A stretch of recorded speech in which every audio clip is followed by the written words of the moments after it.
오늘은 마가복음 7장을 읽었습니다. 마가복음 7장은 이 전통과 율법과 전통에 부딪히는 장면을 지금 얘기하고 있습니다. 자, 바리새인들과 서기관중 몇 사람이 예루살렘에서 와서 예수께 모여들었다 그랬어요. 이 사람들은 뭐 예수님이 하시는 일을 믿고 따르려고 온 것이 아니고 배우려고 온 것이 아니라 예수님이 어떻게 하는가, 저거 잘못된 거 아닌가, 이단이 아닌가 하면서 그거 하나하나 캐려고 오는 사람들이잖아요. 근데 그때 제자 중에 몇 사람이 이렇게 음식을 먹게 됐어요. 이제 이스라엘 사람은 빵이 주식이니까 빵을 손으로 뜯어 먹잖아요. 이렇게 뜯어 먹는데 뜯어 먹기 전에 손이 더러우니까 원래 손을 가서 씻는 거예요. 씻는데 이 처음에는 하나님께서 그 전통은 뭐냐면 손을 가서 씻으라는 거예요. 손을 씻고 깨끗한 손으로 와서 이제 손이 더러우면 안 되니까 가서 닦으라고 그러는 거죠. 근데 이게 나중에 형식이 돼서 어떻게 하느냐, 먹기 전에 그릇에다 물을 이렇게 한 그릇 떠갖고 와서 손가락만 이렇게 하고 형식만 하는 거예요. 정말 뭐 손을 깨끗이 씻으려고 하는 게 아니라 손 닦으라고 하니까 진짜 가서 닦기는 뭐하고, 그러니까 닦는 신용만 하는 거죠. 이렇게 닦으나만 하죠. 그래서 그 중에 이제 몇 사람이 제자 몇 명이 뭐 몇 명 닦고 몇 명 안 닦았나 보죠. 이게 부정한 제자 몇 사람이 부정한 손, 그러니까 씻지를 않았으니까 부정하다고 생각하는 거죠. 씻지 아니한 손으로 떡을 갖다 받아먹고 뜯어 먹는 거예요. 자, 이런 것을 보니까 요걸 보다 요거 잘 걸렸다 이제 그래가지고 바리새인과 이 사람들이 와가지고 이제 이야기를 하는 거예요. 여기 보니까 그죠, 바리새인들은 모든 유대인들 장로들이 이건 율법이 아니라 사람들이 만든 규칙이에요. 이렇게 하라고 하는 전통이지 이게 율법은 아니란 말이에요. 그래서 손을 잘 씻지 않고는 음식을 먹지 아니하고, 또 시장에 들어가서는 물을 뿌리지 않고는 먹지 아니하고, 그 외에도 여러 가지 지켜오는 것이 있었으니 잔과 주발과 녹그릇을 씻음이로라. 이 밖에서 들어오면 이 발이 더러웠거든요. 발이 더러우니까 이 발을 닦아야 되는데 물만 슬쩍 뿌리고 마는 거야. 이게 진짜 닦아야지. 닦지를 않고 그냥 물만 뿌리고 옷에도 물 뿌리고 네, 정결해졌다, 이런 생각을 이렇게 얘기해. 이 전통이란 말이에요. 전통으로. 사실은 그게 아니라 이 사람은 샌들을 신고 그 모래 흙먼지 많이 일어나는 그런 길을 돌아다니면서 발이 얼마나 더러워졌겠어요. 이게 집안에 들어올 때는 발 닦고 들어오라는 얘기인데, 이게 귀찮으니까 어떻게 물만 갖다가 이게 뿌리고 나 정결해졌다, 몸도 물 뿌리고 손도 음식 먹을 때 손에 뿌리고 그러고서 먹는다 이 말이에요. 이게 다 형식이지 사실은 이렇게 하고 정말 정결하게 하고 몸을 깨끗게 하라는 것인데, 그게 아니라 그냥 형식이 돼버리고 마는 거예요. 예. 근데 그거 안 했다고 이제 따지는 거예요. 그거 안 했다고 따지는 거예요. 전통을 지키지 않습니까? 예. 예수께 묻되 어찌하여 당신의 제자는 장로들의 전통을 준행하지 아니하고 부정한 손으로 떡을 먹나이까? 안 닦았으니까 부정하다 이거지. 이게 물 뿌리면 정해진다고 믿는 것뿐이지 실제로 정해지려면 다 깨끗이 닦아야죠. 예. 근데 그렇게 하지 않는데 그러니까 예수님께서 그들의 그 외형적인 외식적인 그런 모습을 바라보시면서 이사야가 너희에게 외식에 하는 자들에게서 잘 예언했다 하면서 이 백성이 입술로는 나를 공경하되 마음으로 내게서 멀도다. 사람의 계명으로 교훈을 삼아 가르치니 나를 헛되이 경배하는도다. 다 필요 없어요. 오직 하나님의 말씀, 율법에 그 말씀에 따라 살면 되는 것인데, 이게 아니고 다 이 사람들이 이 규칙을 만들어 가지고 이렇게 하라 저렇게 하라. 처음에는 그것이 좋으니까 그렇게 해야 돼. 몸에 좋으니까 그렇게 하라고 한 것인데 나중에 형식이 되었으니까 그건 뭐 지키나 마나죠. 그런데 하나님의 율법은 지켜야 되겠죠. 근데 이 사람들에게 너희들이 형식적으로 입술로는 하나님 사랑한다고 떠들지만 실상은 그렇지 못하구나. 마음속으로는 나에게도 멀다. 왜? 하나님이 교훈, 말씀은 율법은 안 지키고, 그리고 이 사람의 계명만 가지고 이러니저러니 따지고 있지 않냐. 이제 그렇게 주님께서 말씀하시는 거죠. 그러면서 너희는 너희 전통을 지키려고, 그러니까 사람의 교훈을 잘 지키려고 하나님의 계명을 잘 저버리는구나. 하나님의 계명은 지키지 않고 또 전통을 지키기 위해서 하나님의 계명을 버리는 이런 어리석은 일을 너희들은 하고 있지 않냐? 네, 이런 얘기를 하시는 거죠. 그러면 예를 들어서 이렇게 얘기했어요. 자, 모세가 율법에 내 부모를 공경하라 하고 때 아버지나 어머니를 모욕하는 자는 죽임을 당하리라. 그렇게 하지 않았냐? 이게 율법이야. 이건 율법, 법이야, 법. 그런데 너희들은 뭐라고 전통을 얘기했냐면 부모님에게 드려야 할 어떤 것들을 많지 못하니까 부모님께 드리려니까 하나님께도 갖다 바쳐야 되는데 하나님께 바칠 게 없고 또 하나님께 바치다 보면 부모님에게 드리지 못해 갈등을 하게 되는데 그러면 율법을 지키기 위해서 어떻게 하나님 부모님한테 갖다 드려야 되고 때로는 또 하나님께도 드리고 그래야 되는데 이거 갈등을 하니까 뭐라고 그러냐면 이 사람들이 고르반 그러니까 사람한테 사람이 중요한 게 아니라 하나님께 드리면 부모님께 안 드려도 된다. 예? 부모님보다도 하나님을 더 모아야 된다. 이런 식으로 가르친다 이거예요. 그러면 율법을 범하는 거죠. 부모님을 잘 섬기고 부모님 공경을 해야 되는데 공경을 안 넣고 그냥 하나님만 섬기면 부모님은 공경하지 않아도 된다. 이런 말이 되는 거거든요. 이게 고르반, 이게 인간의 전통이에요. 이 사람들이 하는 교훈이다. 왜? 자기네들 돈 많이 벌어야 되니까 하나님께 많은 거 갖다 바친다고 그러면 지네들이 다 먹어야 되니까 그러니까 이렇게 얘기한다 이거예요. 그러면서 너희들은 고르반 곧 하나님께 드림이 됐다고 하기만 하면 그만이다. 그러면 하나님께 드렸으면 그 다음에는 아버지나 어머니에게도 잘 대접해 드려야 할 거 아니에요. 근데 자기 아버지나 어머니에게 다시 아무것도 하여 드리기를 허락하지 아니하며 하여 너희가 전한 전통으로 하나님의 말씀을 폐하며 또 이 같은 일을 많이 행하느니라. 그런 식으로 다른 것들도 다 그런 식으로 한다 이거예요. 그러면 하나님께 한번 드려서 그 다음엔 뭐야 부모님한테 잘 해드려야지. 근데 부모님은 천대해버리고 하나님께는 열심히 하고 오늘날도 우리 교인들이 그런 게 많아요. 교회에서는 막 헌금도 열심히 하고 막 잘하는데 부모님한테는 그냥 아예 돌아보지도 않고 부모님한테 뭐 맛있는 거 하나 사다 드리지도 않고 용돈도 안 드리고 근데 교회에서는 막 그냥 열심히 하고 헌금도 막 많이 해서 사람들이 인정받으려고 이런 일이 우리 교회 안에도 얼마든지 있어요. 하나님 과연 이걸 기뻐 받으시겠냐 그거예요. 예? 저희 부모님, 형제, 가족, 식구는 돌아보지도 않고 그렇게 하는 거거든요. 이게 문제가 있는 것 아닙니까?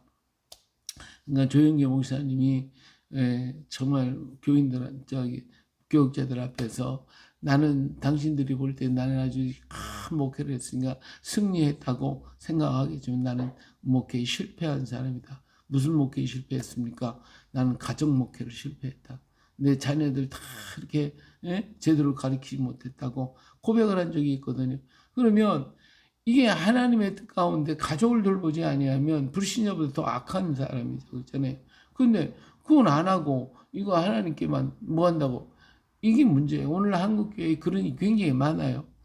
장로, 목사 이런 사람들이 가정은 돌아보고 가정 엉망진창이 되고 심지어 옛날에 그런 얘기를 했잖아요. 사모님이 이불 붙들고 강대성에 와서 우리 여기서 삽시다.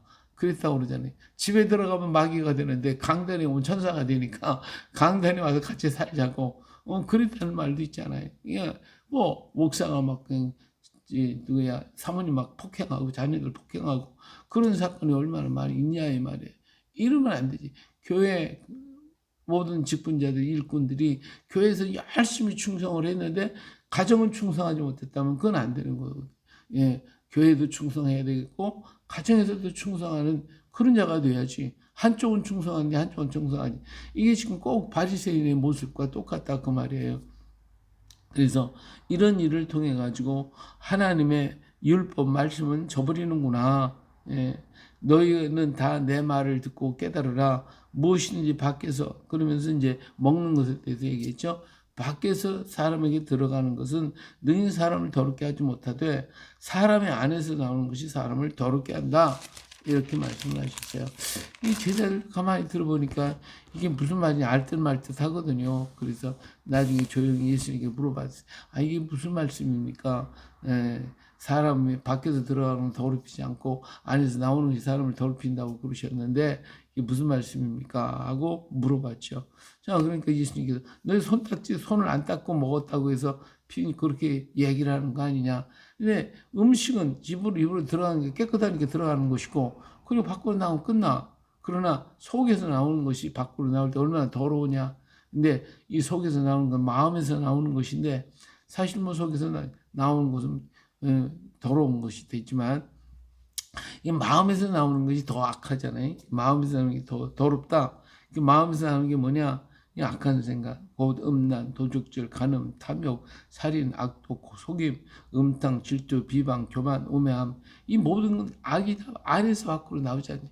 이게 사람을 더럽히는 것이다. 이 사람이 깨끗해야 되는데 실상 겉으로만 이렇게 말하고 있다 이거죠. 이렇게 주님께서 말씀하고 계시는 걸 볼 수가 있습니다. 그런 거로 하나님의 말씀을 저버리고 사람의 전통 가지고 말씀을 저버리게 만들어놨다면 이거는 성령을 배반하는 것이고 이거는 하나님 앞에 얼마나 큰 죄가 되냐 이 말. 바리새인들은 그렇게 하고 있으면서도 깨닫지 못하더라.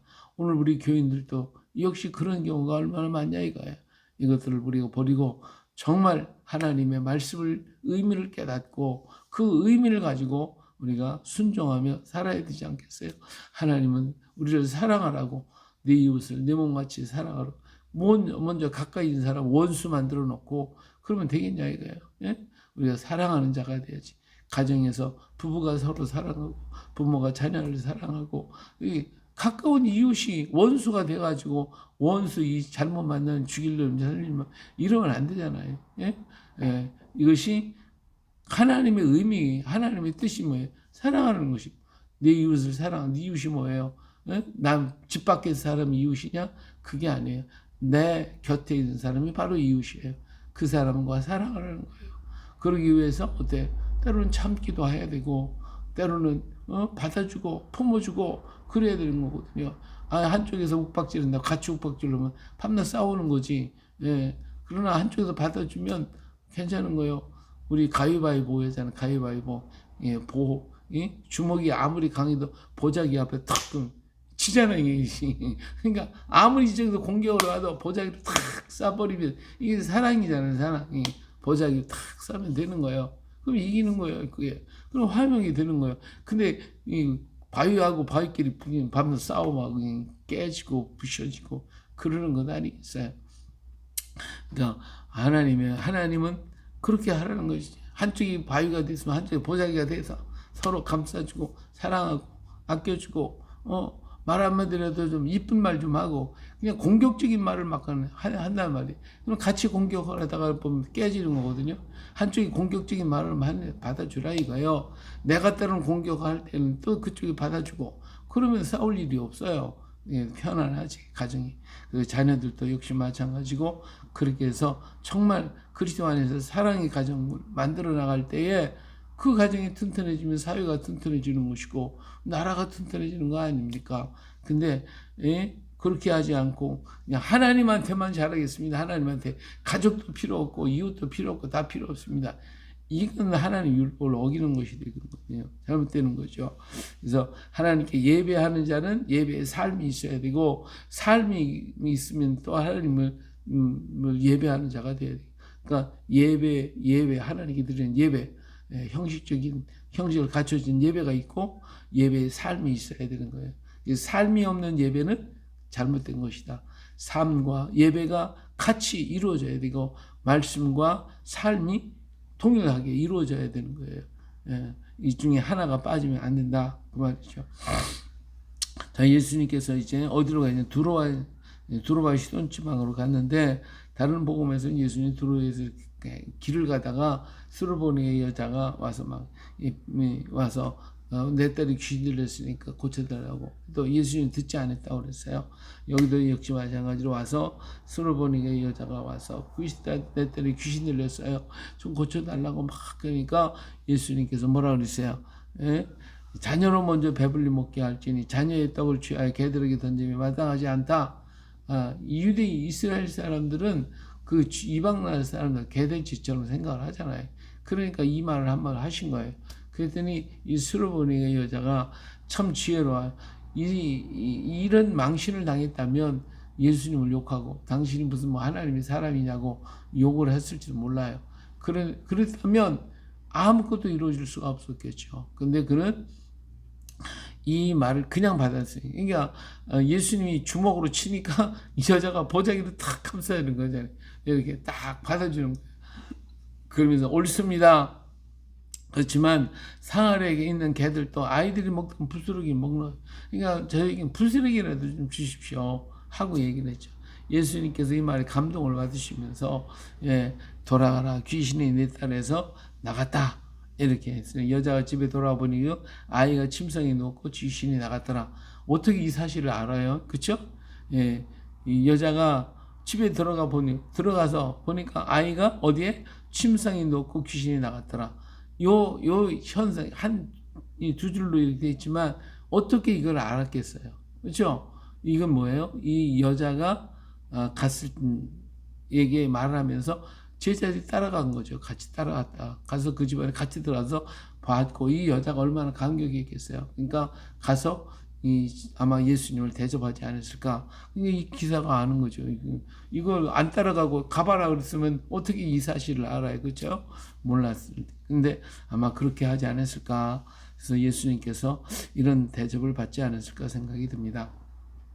이처럼 이 여자는 정말 하나님의 말씀을 그냥 받아들이는 겸손함이 그에게 축복이 되었다 하는 거예요. 오늘도 우리가 때때로는 하나님께서 냉정하게 얘기하고 하나님께서 우리를 갖다가 발줄 쳐버리는 것 같은 때가 있을 수가 있어요. 아무리 기도하고 부르짖고 그래도 응답을 믿고 하나님께서 잠잠하고 침묵하실 때에 우리 얼마나 답답합니까? 그러니까 어떤 사람 문제가 생기고 어떤 어려움이 닥쳐오니까 내가 하나님을 믿었는데 어떻게 내게 이런 일이 있을 수가 있냐고, 하나님이 계시면 왜 그러냐고 하나님을 저버리고 그리고 다른 데로 나가는 사람도 없지 않아 있습니다. 평생을 예수 믿었다가 자기가 암이 걸리니까 어떻게 이럴 수가 있냐고 그러다가 하나님 버리고 죽을 때 그냥 비참하게 죽는 사람도 없지 않아 있어요. 그 모든 것을 받아들일 수 있는 용기, 이거 받아들이는 것도 믿음이에요. 이걸 받아들인다고 할 때에 우리 마음에 정말 주의 평안이 있고 주님이 그를 통하여 감동하신다니까요. 감동하시면, 하나님 한번 감동하시면 그냥 하나님 정신없이 막 쏟아부어 주시는 하나님이시에요. 우리 마음, 하나님 마음이 굉장히 여리셔서 우리가 조금만 하나님 기쁘시게 해드리면 하나님 막 정신없이 쏟아부어 주셔요. 이 은혜를 깨달아야 돼. 이걸 깨닫고 우리는 하나님께 감사하며 살아야 됩니다. 할렐루야. 이럴 때 역사는 이루어지게 되어 있습니다. 자, 그리고 또 여기 귀먹고 말려듣는 사람이 예수님께 찾아왔어요. 사람들이 많아가지고 그를 데리고 그냥 말씀으로 이렇게 해도 고침을 받을 수 있겠지만 예수님께서 그를 갖다가 손가락을 그의 귀에 대고 혀에 대고 이렇게 하면서 치유를 해주시는 모습을 보게 됩니다. 자, 여기서 우리 예수님께서 사용하신 것은 당신의 침이에요. 침을 통해서 손에 발라가지고 이렇게 하셨는데, 옛날에 그랬잖아요. 우리가 다치거나 이렇게 멍들거나 하면 할머니들이 어머니들이 어때요? 침 발라줬잖아요. 침 발라주고 치료해 주셨잖아요. 그러니까 이것도 하나의 약이란 말이에요. 약의 형태를 얘기하신 것이거든요. 그렇기 때문에 오늘 우리가 아프다고 해가지고 꼭 기도만 해야 되겠다, 그런 믿음을 가지고 한다고는 모르지만 그렇지 않고 우리가 하나님이 주신 약을 쓰는 것도 잘못은 아니다. 그렇기 때문에 너무 무리하게 하지 말고 내가 하나님 오늘도 내가 좋은 의사를 만날 수 있고 좋은 약을 만날 수 있게 해달라고 기도해가지고 그 약을 먹는 것도 괜찮아요. 그러니까 우리가 너무 외골수적으로 하지 말고 하나님은 때때로 우리로 하게 만드시거든요. 그렇게 하도록 하나님은 우리에게 지혜를 주셨으니까 그 지혜를 가지고 풀어가야 되는 거예요. 우리가 하나님께 기도하고 하나님께 길 열어주시기를 바라고, 어떤 사람은 그를 도와주려고 온 사람 하나님의 은혜를 통해서 도와주려고 왔는데 그거 필요 없습니다, 괜찮습니다 하다가 더 어려움을 겪는 경우도 없잖아. 너무 많아요. 내가 힘들고 어려울 때는 사랑으로 도와주기 위해서 온 사람들을 기쁨으로 받고 감사함을 받으세요. 그리고 난 다음에 내가 잘 되고 나면 나도 도와주면 되잖아. 그렇게 되는데 그 어려움을 그냥 내가 자존심 때문에 괜찮아 안 받아요 막 이런 식으로 했다가 그러다가는 더 어려움을 겪을 수도 있다. 그러니까 하나님께서 우리에게 베푸신 그 은혜 우리는 기쁨으로 감사함으로 받고 주께 영광 돌려드리는 우리가 되어야 할 줄로 믿습니다. 할렐루야. 예. 그렇기 때문에 이런 역사를 통해서 사람들이 놀라서 정말 예수님 하신 그 놀라운 역사를 바라보며 믿게 되었음을 볼 수가 있습니다. 그래요. 오늘 우리들의 삶이 기적을 만들어 가야 돼요. 누구의 이름으로? 예수님의 이름으로 기적을 만들어가는 우리가 돼야 돼요. 이게 성도의 모습이에요. 예, 주님은 우리를 통하여 어떤 기적을 이루시고 역사하시기를 원하시는데 우리가 거부한다는 것 이 자체도 하나님 앞에 죄가 되는 것을 우리는 깨닫고 하나님 말씀을 우리는 무조건 아멘 감사합니다. 그 일을 이루고 주님의 때를 성령께서 우리에게 지혜를 주시고 깨우칠 때에 우리는 그 뜻을 따라서 순종함으로써 아버지 하나님의 뜻을 이 땅에 펼쳐가고 기적을 이루어가는 우리가 되어질 수 있기를 예수님의 이름으로 축복합니다. 할렐루야.